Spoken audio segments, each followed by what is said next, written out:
अच्छा सर, ये बताएं कि इमरान खान साहब आपके नज़दीक जेल से जल्द रिहा हो जाएंगे? बिल्कुल हो जाएंगे, जिस दिन वो अपना ज़हन बनाएंगे कि अब वक्त आ गया है कि मैं पाकिस्तान के बारे में सोचूं और पाकिस्तान की बेहतरी की और पाकिस्तान के आवाम की। मसलन वो ऐसा क्या करें, बाहर आ जाएंगे। वो ऐसा क्या करें कि वो बाहर आ सकते हैं? मसलन मैं आपको एग्जांपल दे देता हूँ। मसलन ये कि 1999 में चले जाते हैं, जब एक कू हुआ था और एक फ़ौजी डिक्टेटर आए, आपके मुताबिक जैसे आप कहते हैं जनरल मुशर्रफ साहब आए, तो नवाज शरीफ साहब इससे ज़्यादा मुश्किल में थे उस वक्त, क्योंकि उनकी एक डायरेक्ट कन्फ्रंटेशन आर्मी चीफ के साथ हो गई थी और उनको फिर अटक जेल में और वहाँ से हथकड़ियाँ लगा के लांडी ले जाया जाता केस के लिए, फिर सेसना में बिठा के वापस लाया जाता। इसका जिक्र उन्होंने ख़ुद भी किया एक दो प्रोग्राम में। 2-3 उनको अपॉर्चुनिटीज़ मिली बीच में उस 2 साल या 1.5 साल के पीरियड में, जहाँ पर वो बातचीत कर सकते थे। यहाँ तक कि असम्बलियाँ बहाल होने की भी बात करके मैंने परवेज़ मुशर्रफ साहब को मना लिया था कि मुस्लिम लीग में से किसी को प्राइम मिनिस्टर बनाते हैं, लेकिन वो नहीं माने। लेकिन जिस दिन उन्होंने कहा कि नहीं अब वक्त आ गया है, तो महीने के अंदर अंदर वो बाहर थे। अब वो जो जिस तरह वो बाहर गए थे, ये उनका ज़हन था जब उन्होंने बना लिया था। इसी तरह इमरान खान को भी माजी में इस पिछले साल से ऊपर अब वो अंदर हो गए हैं।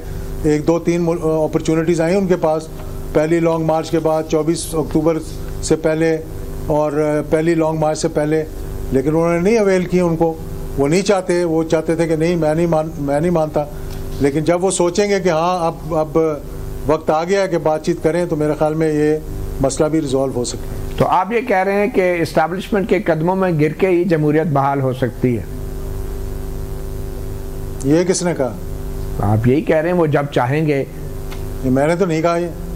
नहीं, जब इमरान खान चाहेंगे तो आप यही कह रहे हैं ना कि पहले भी नवाज शरीफ ने लड़ाई की नहीं और फिर समझौता कर लिया, तो अब इमरान खान भी समझौता कर लें। यार देखें, उस वक्त मार्शल लॉ था मुल्क में, आज तो मार्शल लॉ नहीं है।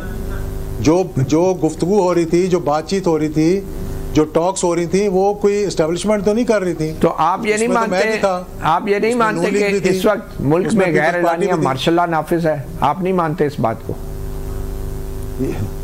आप इस तरह तो जो आप कहना चाहें आप कह सकते हैं, क्योंकि ये एलानिया आप इसको मार्शल लॉ कहना चाहते हैं। इमरान खान की तरफ से बार-बार ये कहा जा रहा है। क्या ये एक हाइब्रिड निज़ाम नहीं है आपके ख्याल में?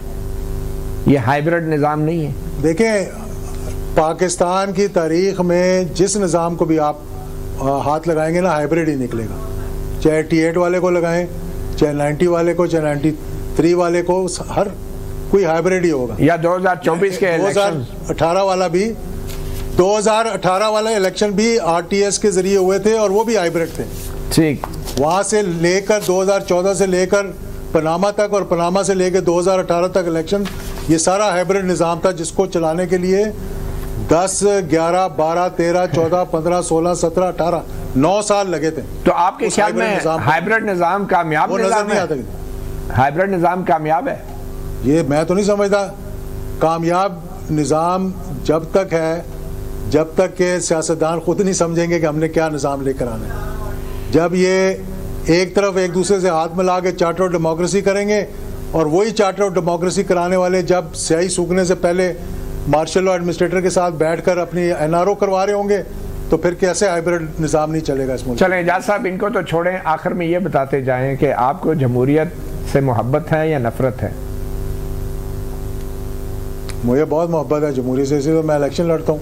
Love you sir. आसान काम तो नहीं है। Love you sir. लोगों की मिन्नतें करना। बहुत शुक्रिया। Thank you so much. सहाफ़ी प्रोग्राम से इतना ही, इजाज़त दीजिए। अल्लाह हाफ़िज़। नवंबर की 3 तारीख तक जिस दिन गोली चली और इनको गोली लगी, उस दिन तक मैं कोशिश करता रहा कि इनके और इस्टेब्लिशमेंट की जो है मामला ठीक हो जाएं, और उसकी वजह से मुझे 3 महीने जिला वतनी एक किस्म का सेल्फ एग्जाइल में जाना पड़ा। 9 मई के बाद मैं 14 मई को यहाँ से निकला हूँ और फिर मैं अगस्त में वापस आने दिया गया। मेरा पासपोर्ट किसने आपको मजबूर किया? पे था, ब्लैक क्या कोई धमकी दी गई? आपकी जान को खतरा था? क्या हुआ? क्यों मुल्क छोड़ के गए आप? नहीं, जान को खतरा नहीं था। हमारे पे केसेस बने, हमारे पे FIR कटी, मेरे पे FIA का केस अब मेरा पिछले साल 21 जून को ख़त्म हुआ है। अभी इस साल 21 जून को लास्ट ईयर केस ख़त्म हुआ है, जो 1.5 साल तक मैं लड़ता रहा, जिसकी वजह से मेरा मुझे ECL पे डाला गया था, मुझे ब्लैक लिस्ट किया गया था और पॉलिटिकल अफिलिएशन की वजह से ऑब्वियसली कि वो केस बना और वो जाके बाद में 6 पेशियां जो हैं वो हाई कोर्ट में भावलपुर में और फिर उनके दफ्तरों में भुगतने के बाद वो केस खत्म हुआ। लेकिन आपने तो इमरान खान की पार्टी में अपनी पार्टी को जब्त करने का शायद ऐलान भी किया था और फिर उसके बाद जरा सी मुश्किल पेश आई तो आपने एकदम से छोड़ दिया। नहीं नहीं नहीं नहीं नहीं, नहीं। ये बिल्कुल यही देखें ना, यही तो गलत बातें हैं जो बाहर निकल जाती हैं। मैंने उस वक्त बाहर निकल के जो पहली बात की थी और खान साहब को भी यही कहा था, और खान साहब इधर ही मौजूद हैं, कहीं गए नहीं अभी। उनको ये कहा था कि हम मिलकर as a coalition like MMA like other coalitions election लड़ेंगे और हो सकता है कि एक सिंबल पे लड़ें और हो सकता है कि आपके सिंबल पे लड़ लें, लेकिन जमात मेरी जो है वो अपनी रहेगी और आपकी अपनी रहेगी।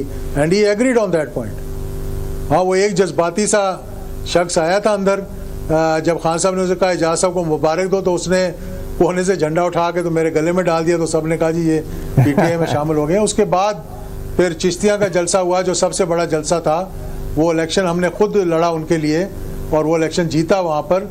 और ख़ुद खान साहब ने कहा कि सबसे बड़ा जलसा और सबसे चार्ज जलसा जो मैंने किया वो चिश्तिया का जलसा था जो हम लोगों ने करवाया था वहाँ। बहरहाल फिर आपके रास्ते जुदा क्यों हो गए?